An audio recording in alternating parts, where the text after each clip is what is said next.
I never thought running from one danger would drop me straight into another. My name is Nora Yun, and 3 weeks ago I packed one bag, withdrew my last 80,000 won, and ran while Isaac was still asleep. I left our apartment in Itaewon before sunrise, wearing the oversized hoodie that covered the bruise on my collarbone. I told myself I was brave. I told myself the hard part was over. I was wrong about both things. I ended up in Mapo District, in a cheap Gashiwan room barely wider than my arms could stretch. The walls were thin. The communal bathroom smelled like rust. I paid cash, gave a fake name, and kept my phone off because Isaac had a way of finding things. People, specifically me. For 2 weeks, I was invisible. I worked the early shift at a convenience store 3 blocks away, wearing my hair down over my face. I bought ramen with coins. I slept with the door locked and a chair wedged under the handle. Then came the night everything changed. A man stumbled through the store door at 11:47 p.m., bleeding from a cut above his brow, wearing a suit that probably cost more than my rent.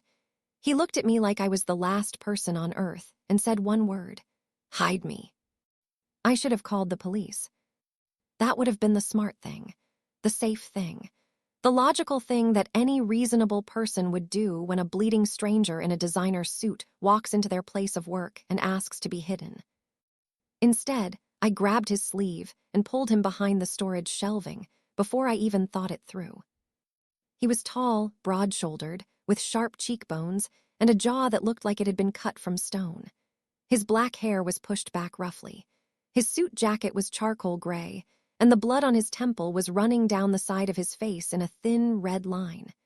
He pressed his hand against it without flinching, like pain was something he had learned to ignore a long time ago. "Don't speak," I whispered, crouching beside him. Seconds later, 2 men in black walked past the glass front of the store, paused, looked in. My heart stopped. I stayed very still. The man beside me did not breathe loudly, did not move a single muscle. It was the stillness of someone trained, not just calm. The 2 men moved on. I exhaled. He looked at me then, really looked at me, and something passed through his dark eyes. Not gratitude exactly, more like calculation. "You're not going to ask who I am," he said quietly. "I was getting there," I replied. His name was Kang Seojun. He told me this 20 minutes later, after I had locked the front door, flipped the sign to closed, and pressed a clean cloth from the storage room against his cut. "Kang Seojun," he repeated, watching me carefully. "You recognize that name." I was not from this part of Seoul originally. I had grown up in Daejeon, moved here 2 years ago for a job, and then slowly let Isaac take over every part of my life until there was nothing left of me that was my own. I did not follow crime news. I did not ask questions about powerful men. "No," I said honestly. Something shifted in his expression. Not offense, not surprise, something quieter. "Good," he said. He let me clean the cut. His eyes stayed on my face the whole time, and I forced myself to focus on the wound and not on the strange pressure of being studied so closely. The cut was not deep. It would not need stitches. "You should go," I told him when I finished, "before whoever was chasing you circles back." "They won't come in here," he said. "How do you know?" "Because I own this block," he said simply. I looked at him. He looked back at me.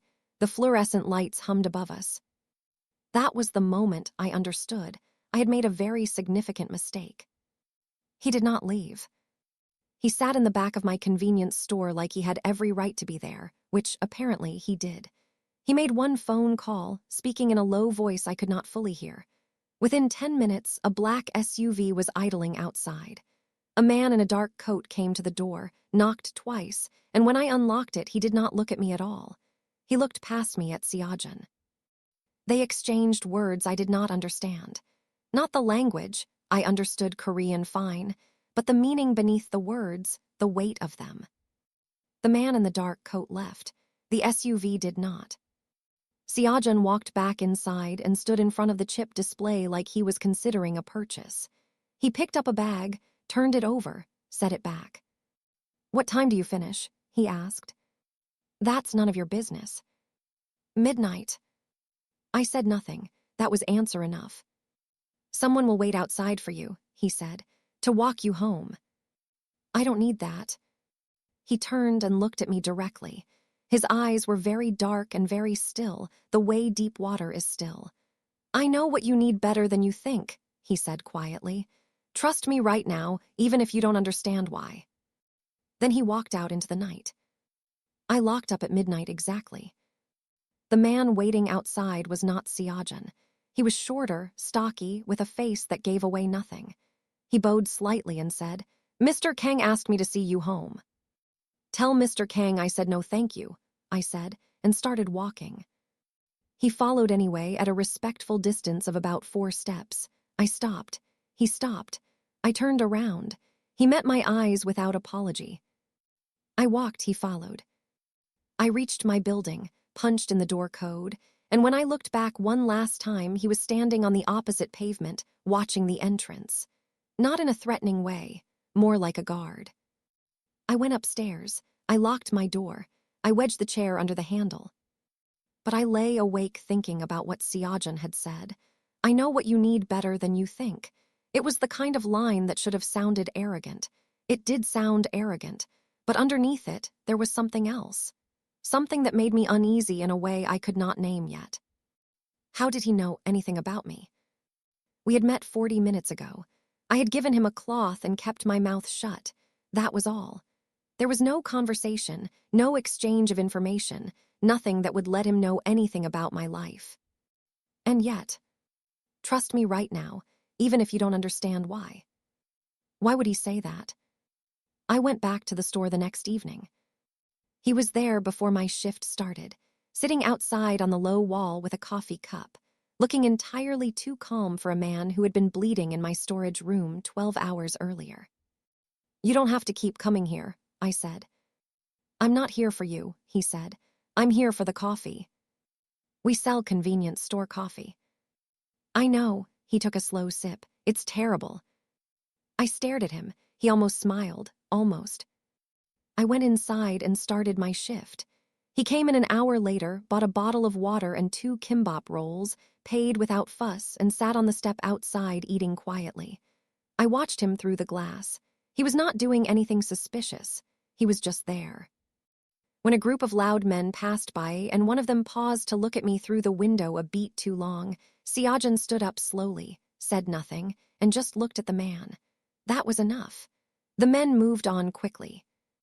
After my shift, the same silent guard was waiting. This continued for 3 days. On the 4th day, Seojun came inside while it was quiet and stood at the counter. I need you to come with me, he said. Tonight. Why? I asked. Because your ex-boyfriend is in Seoul, he said, and he's been asking about you. The floor felt like it shifted under my feet. What did you just say? My voice was very quiet. Isaac Wu, Seojun said. He watched my face when he said it. He arrived 4 days ago. He has been making inquiries. Specific inquiries about a woman matching your description living in Mapo District. I gripped the edge of the counter. How do you know his name? I know most things about most people in this city, he said. That's what I do. And what exactly is it that you do?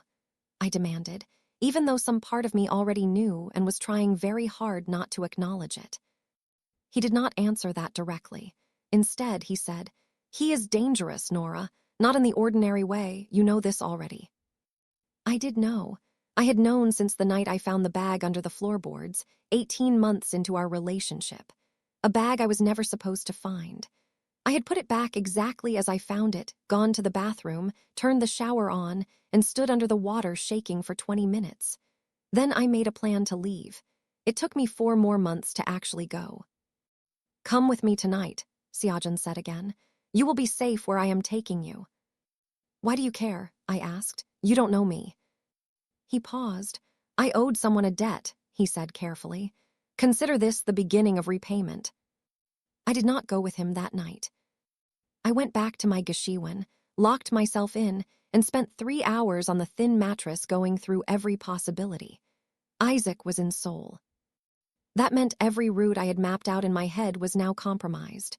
The store. The street, this building, he would find them all eventually. Isaac was patient. That was the worst part about him. He did not panic. He did not rush. He simply moved toward a thing until he had it. I thought about calling the police, but I had considered this before and hit the same wall every time. What would I say? I found a bag once and it scared me. I had no proof. I had left it exactly as I found it and said nothing. And Isaac, careful, calm, methodical Isaac, would have already made sure there was nothing to find. I thought about leaving Seoul entirely, but I had 70,001 left and nowhere to go. I thought about Seojun's face when he said he is dangerous, Nora, not in the ordinary way. He had said my name like he already knew it. I sat up. He had said my name. I had never told him my name. I was at the store entrance before my shift even started the next morning. Seojun's guard was already outside. Of course he was. I need to see him, I said. The guard made a call. 20 minutes later, a black car arrived, and I got in without being asked twice. We drove for 15 minutes through streets I half recognized before turning into an underground garage beneath a building in Uedo. Everything was quiet and clean and clearly expensive. I was taken up an elevator to the 14th floor, then walked down a long corridor and into a room that was someone's actual living space. Floor-to-ceiling windows, low furniture, souls spread out below like a map. Seojun was standing with his back to me, phone in hand, jacket off. "You know my name," I said. "I didn't tell you." He turned around. "No," he agreed, "you didn't." "Then how?" He set his phone down. "Because 6 months ago, someone I trusted told me to watch out for a woman named Nora Yun if she ever surfaced in this city. He told me her ex was a problem, and that if she ran, she would need someone to catch her." I stared. "Who told you that?" He looked at me for a long moment. "Your brother, Minjun," he said quietly, 2 days before he died.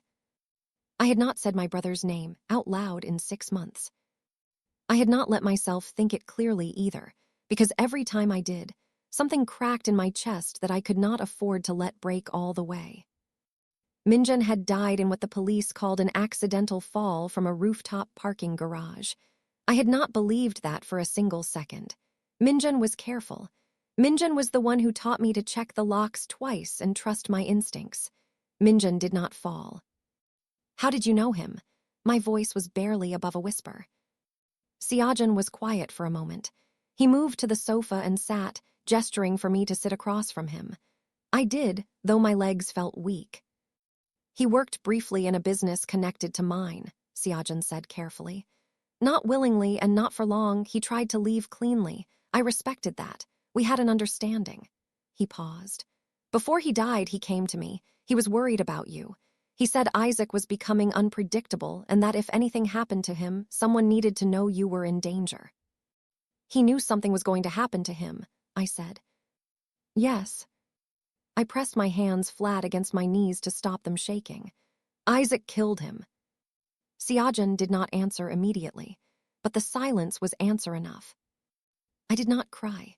I had already done my crying months ago in a bathroom stall in a rest stop on the highway out of Itaewon. Instead, I breathed in slowly, breathed out, and looked at Seojun across the low table. "You've been watching for me," I said. "Since the night he died, yes. I didn't know what you looked like, only your name and that you were in a relationship with Isaac Wu." He looked at his hands briefly, then back at me. "When you hid me in your store 5 nights ago, I recognized the name on your employee badge." Nora is a common enough name. "The badge said Nora Y," he said, "and you had a bruise on your collarbone that looked like fingers." I had not known he noticed that. I suddenly felt very exposed. "What do you want from me?" I asked. "Nothing," he said. "I made a promise to your brother, that's all this is." People don't keep promises they made to dead men. "I do," he said simply. And the frightening thing was, sitting there in that high-rise room above the city, looking at this man who ran things I didn't want to think about, I believed him. He showed me a room. It was on the same floor, down a separate corridor. Clean white walls, a proper bed, blackout curtains, a bathroom with actual pressure in the shower. Compared to my Gashiwan, it was another planet. "You'll stay here," he said. "I haven't agreed to anything," I said. "You can leave whenever you want," he replied. "The door isn't locked, I won't stop you." "But you don't think I should go?" "I think Isaac is 2 kilometers from where you were sleeping last night," he said flatly. "He was seen near Mapo Station at 6 this morning. Whether you stay or go is entirely your decision." He left me alone in the room. I stood there for a while, looking out the window at the Han River, gray and wide below. I thought about Minjun, about the last real conversation we'd had, which was a fight about Isaac, which I had ended by saying I knew what I was doing. Minjun had gone quiet in the way that meant he was scared but didn't want to push me further away. He had gone and made a backup plan instead. He had gone and found someone like Kang Seojun and said, "If I don't make it, please watch out for my sister." I sat down on the edge of the bed. I put my face in my hands. I breathed. I stayed. The next morning, I woke up to the smell of food. There was a woman named Era in the kitchen. She was around 40, brisk and efficient, and she handed me a bowl of doenjang jjigae and rice without much conversation. I ate at the kitchen counter while she moved around me like I was furniture she was used to. Seojun appeared around 8, already dressed, phone against his ear. He glanced at me, nodded once as if to confirm I was still there and that was satisfactory, and then walked to his office and closed the door. His world continued to operate around me all morning. Men came and went. Phones rang. Conversations happened behind closed doors. None of it was directed at me.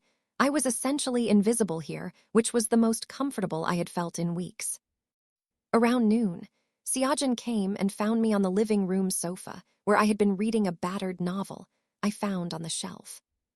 "I need to ask you something," he said, sitting across from me.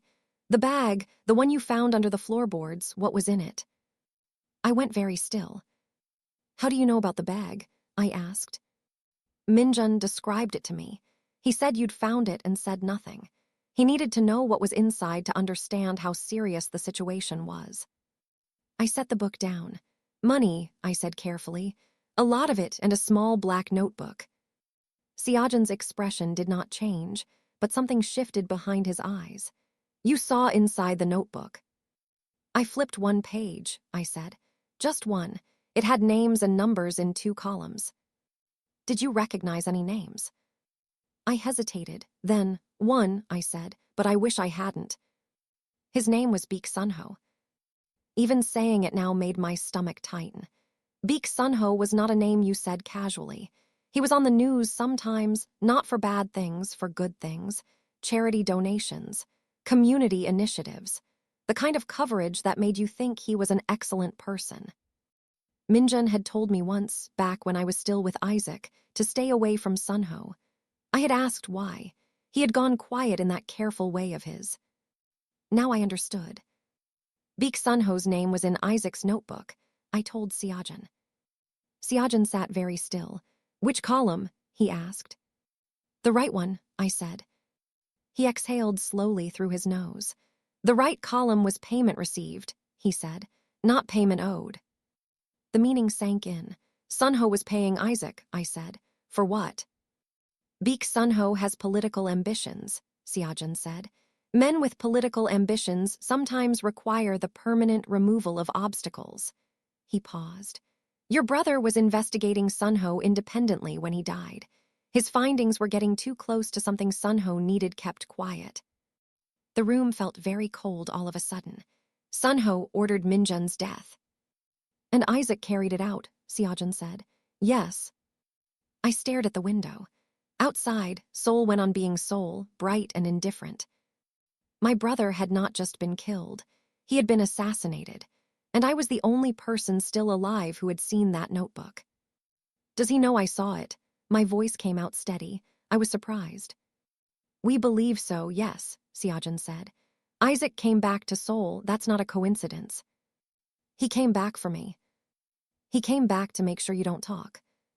I pressed the back of my hand against my mouth for a moment, then I lowered it. "The notebook, it's gone now." "Isn't it? He would have moved it." "Almost certainly," Seojun agreed. But you are a witness who can place Sunho's name in that book. Even your testimony has weight, particularly if we find corroborating evidence. I looked at him sharply.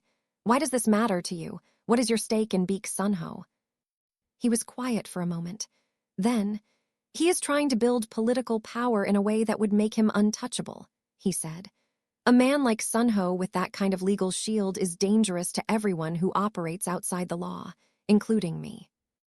It was the most honest thing he had said to me, and I appreciated it because it didn't pretend to be more than it was. So you want to use what I know, I said. I want to keep you alive, he said. What you know is a tool for that. I won't pretend otherwise. He forbade me from leaving the building. He did not use that word. He said, I would strongly advise against going outside until we have a clearer picture of Isaac's movements. But the car was not available. The elevator required a key card I did not have, and Era answered every question about the exits with polite redirection. I was not exactly a prisoner, but I was not exactly free either. I spent 2 days in that apartment learning its rhythms.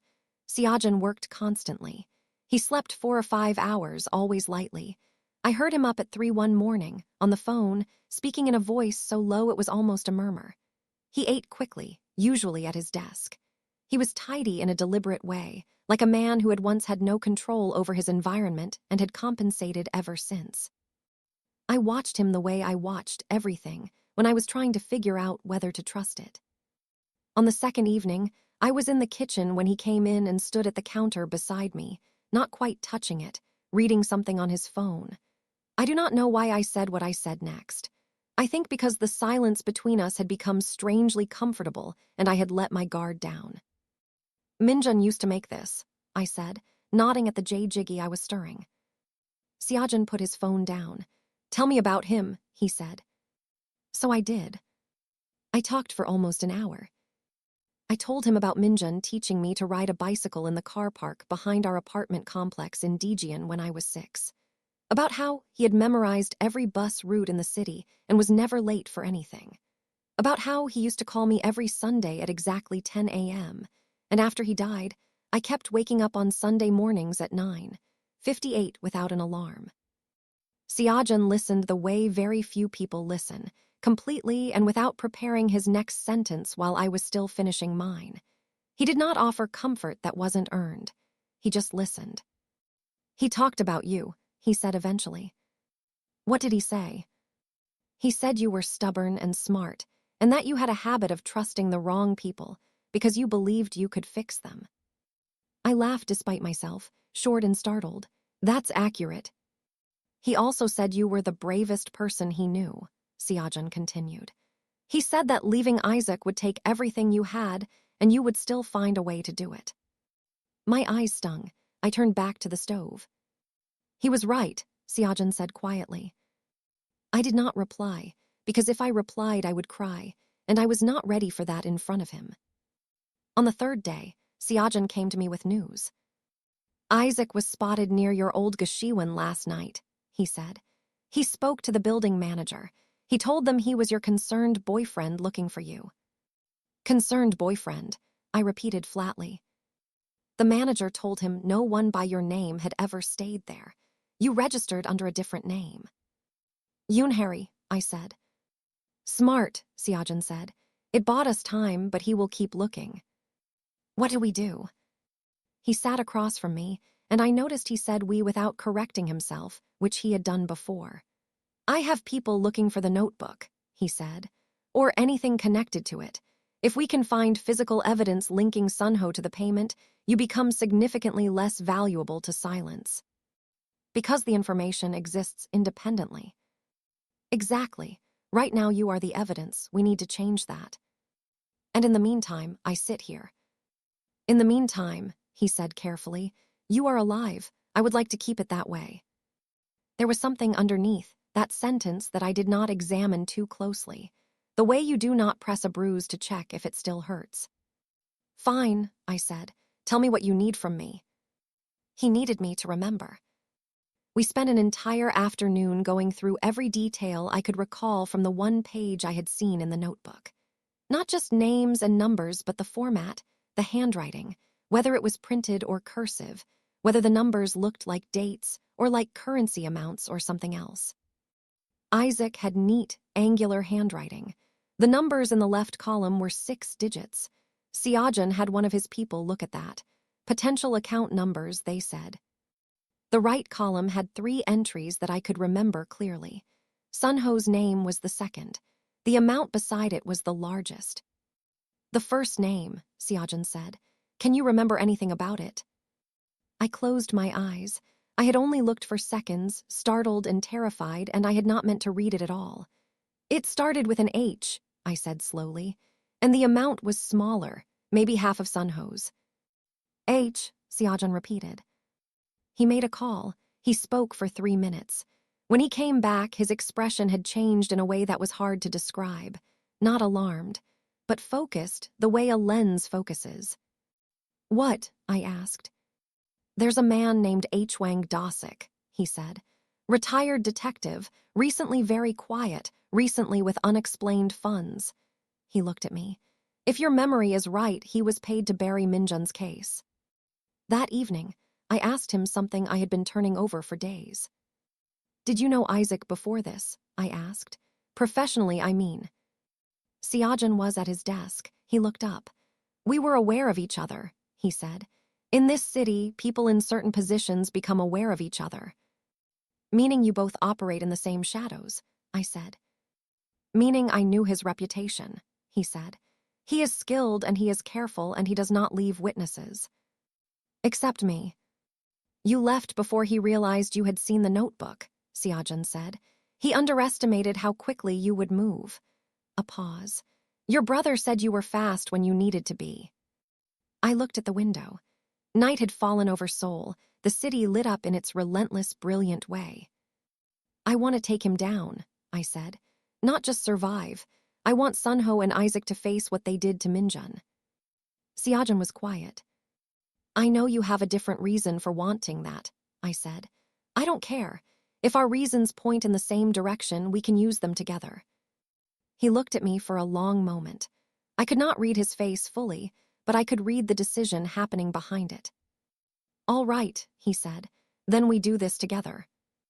The plan took shape over the next 2 days. Seojun had resources I didn't. Contacts inside law enforcement, inside financial institutions, inside the kind of networks that officially did not exist. He moved quietly and quickly, and the pieces he was gathering were fitting into a picture that made my chest tight.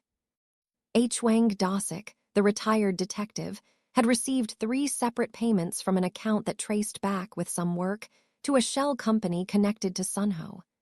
The payments corresponded to dates after Minjun's death, one the week after, one a month later, one when the case was officially closed.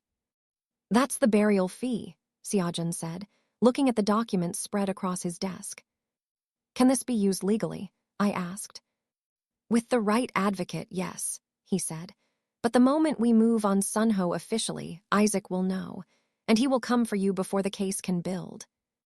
So we need to neutralize Isaac first. Yes. How? He looked at me steadily. I need you to be bait, he said. Controlled, protected, but bait. I knew it was coming. I had known since the notebook conversation that this was where it was heading. Okay, I said. He blinked. I think he expected a fight. Okay, he repeated. My brother is dead, I said quietly. I'm done hiding. The setup was careful. I would appear, not in a vulnerable place, but in one that looked vulnerable, a public cafe in Hongdae that Isaac could track me to through sources he likely still had in the city. Seojun's people would be everywhere, disguised, positioned. Isaac would come. He would try to get me alone. He would not succeed. He will have someone with him, Seojun told me the night before. He doesn't work alone on containment jobs. Containment, I said. The word sat in my mouth like something rotten. I'm sorry, he said quietly. Don't be. I need to hear the accurate words. He nodded. His associate is someone we know. We'll handle that separately. Your focus is staying calm and visible until we move. What if something goes wrong? I will be in the building directly behind the cafe, he said. I will not be out of sight of you for a single moment. I believed him. That was the part that still surprised me, how completely I believed him. Why are you doing this? I asked, not accusatory, genuinely curious. The debt to Minjun, I understand, but you've gone far past that. He was quiet for so long, I thought he wouldn't answer. Because he asked me to take care of you, he said finally, and I think I understand now why he thought that was necessary. The morning of, I was calm in the way I had been the morning I left Isaac. Empty and clear, and moving on the rails of a decision already made. Era made me breakfast without asking. She had not asked me many questions over the days I had been here, but that morning she put a hand briefly on my shoulder as she passed, and I understood that she knew what was happening and she was, in her quiet way, wishing me well. Seojun came in dressed entirely in black. He looked at me and I looked back. Ready, he said. Yes. We went over the details one final time. I was to arrive at the cafe at 1 p.m., order something, sit by the window, stay calm, wait. If you feel unsafe at any point, scratch the back of your left hand, he said. That's the signal. We move immediately. And if I don't signal? Then we wait until he makes contact, and we catch him in the act.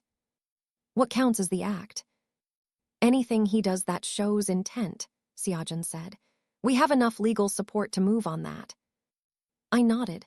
I picked up my bag. I smoothed my jacket. Nora, he said. I looked at him. Minjun would be proud of you, he said. I pressed my lips together, nodded once, and walked out. The cafe was warm and smelled of coffee and something baking. I ordered an Americano and sat by the window as instructed. I watched the street. Ordinary people doing ordinary things. A woman with a stroller, 2 students in uniform, a man eating a skewer of tteokbokki from a cart. I found Seojun's people before 10 minutes had passed. I was not supposed to, so I did not look directly at any of them. I sat and drank my coffee and watched the street. He arrived at 1:34 p.m. I saw Isaac before he saw me. He came from the right, walking with that particular unhurried stride of his, hands in the pockets of a dark jacket. He was still good-looking in a cold way. He had cut his hair shorter. He looked like someone's successful boyfriend, someone's reliable colleague. He scanned the cafe through the window. He saw me. For 1 second, nothing moved. Then he smiled, and it was the smile I had once thought was just for me, warm and just a little private, and I now understood had never been real at all. He pushed open the door and walked toward my table. Nora, he said, like we were running into each other by happy accident. Isaac, I said. He sat down across from me. He glanced around the cafe casually, the way someone does when they are actually assessing every exit and every person in the room simultaneously. You've been hard to find, he said softly. I wasn't trying to be found, I said. He tilted his head. You look tired. Are you taking care of yourself? The concern in his voice was so well constructed. If I had still been who I was 2 years ago, it would have worked. Why are you in Seoul? I asked. I came for you. That's not an answer. His eyes shifted just slightly. I've been worried. You left so suddenly. No note, nothing. Do you know how that felt? I thought about my brother falling from a rooftop parking garage. I kept my face neutral. I'm fine, I said. I just needed space. Space, he repeated, like the word was unreasonable.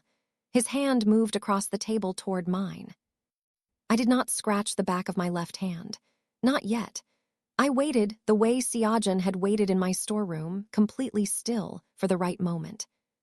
The notebook, Isaac said, his voice dropping to barely a sound. You found it, didn't you? There it was. I don't know what you're talking about, I said. His hand closed around my wrist, not hard enough to hurt yet, firm enough to mean something. Come outside with me, he said. We'll talk somewhere quiet. That was the moment. I scratched the back of my left hand. Nothing visible happened for 3 seconds. Then it all happened at once. 2 men at the corner table stood up. A woman near the door moved. Someone outside on the pavement changed direction sharply. Isaac heard it before he saw it. He had good instincts, I will give him that. He was already pushing back from the table when the first of Seojun's people reached us. "Let go of her," the man said quietly. Isaac released my wrist. He looked around the cafe and understood all at once what had happened, what I had done, what I was. He looked at me with something that was not anger exactly, more like recalculation.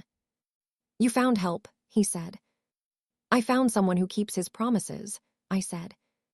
Then Seojun stepped through the cafe door, and the expression on Isaac's face changed for the first time into something I had never seen there before. Fear. I did not stay for the full conversation between Seojun and Isaac.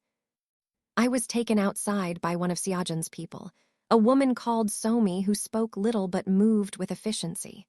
She put me in a car across the street and told me to wait. I watched through the window. The cafe was still. No raised voices reached me. After about 12 minutes, 2 men came out with Isaac between them, not dramatically, not handcuffed, just walking close on either side. They got into a separate car and drove away. Seojun came out last. He looked around the street, found the car I was in, and crossed over. He got in beside me. He sat for a moment without speaking. "He talked," he said finally, faster than I expected. "About Sunho. About everything. He knows that without Sunho's protection, he's exposed. He'd rather be the one who gives information than the one who absorbs the consequences alone."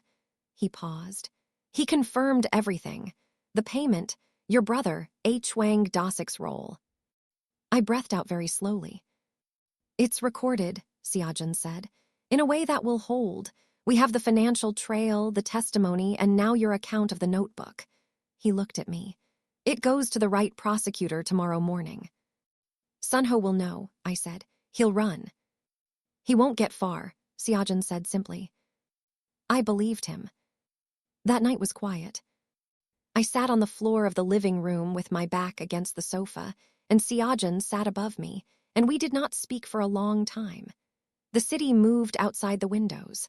Someone had put low music on somewhere in the apartment. "What happens to me now?" I asked. "What do you want to happen?" he asked back. "I want to go somewhere and not be afraid," I said. "I want to wake up on a Sunday morning without dreading the silence." He was quiet. "I want to be able to say my brother's name out loud whenever I feel like it," I continued, "without it being a weapon or a wound." "That will take time," Seojun said, "but it becomes possible." "You sound like you know." "I know a little," he said. I turned to look up at him. He was looking at the window. His profile in the half-dark was still and a little tired in a way I had not seen before. "Thank you," I said, "for keeping the promise, for being the kind of person who does." He looked down at me. Something in his face was softer than the version I had met in my storage room. "He chose well," he said quietly, "when he chose who to trust." I did not know if he meant Minjun choosing him or Minjun choosing me. I thought maybe both. Baek Sunho was arrested on a Tuesday morning. The news came quietly, a short notification on my phone that Seojun had set up with a specific alert. I was in the kitchen. I read the headline twice. Then I put the phone face down on the counter and stood there with my hands flat on the cold surface. Senior political figure, detained in connection with contracted killing investigation. 3 months of my life, 2 years of fear before that. Minjun, who had loved Sunday mornings and memorized bus routes and called me every week without fail. Hwang Dosik was brought in the same day. The case was building faster than Sunho's lawyers could slow it. Seojun came to tell me in person, even though I had seen the notification. "Is it real?" I asked. "Will it hold?" "It will hold," he said. "The prosecutor is clean. The evidence is solid. There are enough people who want Sunho gone that the political pressure will run the other way for once." I nodded. "Isaac?" I asked. "Handled," he said, simply with finality. I did not ask more than that. I knew what Seojun was. I had known for a while, and I had made a decision about that knowledge that I was still living inside of. The world was not clean. Minjun had known that too. He had still tried to do right things inside it. So had I. So, in his own way, had Seojun. I left the apartment on a Saturday morning. Not running this time. Walking with a proper bag packed and Seojun standing at the elevator. "You have the number," he said. "I have the number," I agreed. The prosecutor's office had my contact information. My testimony was on record. I was no longer a loose end. I was a protected witness with documentation supporting her account. I was as safe as I was going to be, which was actually safe. I pressed the elevator button, then I stopped. "Minjun called you every Sunday too, didn't he?" I said. It was a guess, but I was certain of it. Seojun did not deny it. A small muscle moved near his jaw. "Yes," he said. "Did he talk about me?" "Every week," he said, "without fail." The elevator arrived. I stepped in. I held the door with one hand and looked at him one more time. He was not a good man in the simple sense. He was a complicated man who had kept a promise to my dead brother, who had hidden me when I needed hiding, who had sat on a living room floor in the dark and let me grieve out loud without turning it into something it wasn't. That was not nothing. "I'll call," I said, "when I'm settled." Something moved across his face that I would keep thinking about for a long time after. "I'll answer," he said. The elevator closed. I rode it down to the ground floor, walked out into Saturday morning Seoul, and for the first time in longer than I could remember, I was not afraid of what was behind me. I was looking forward.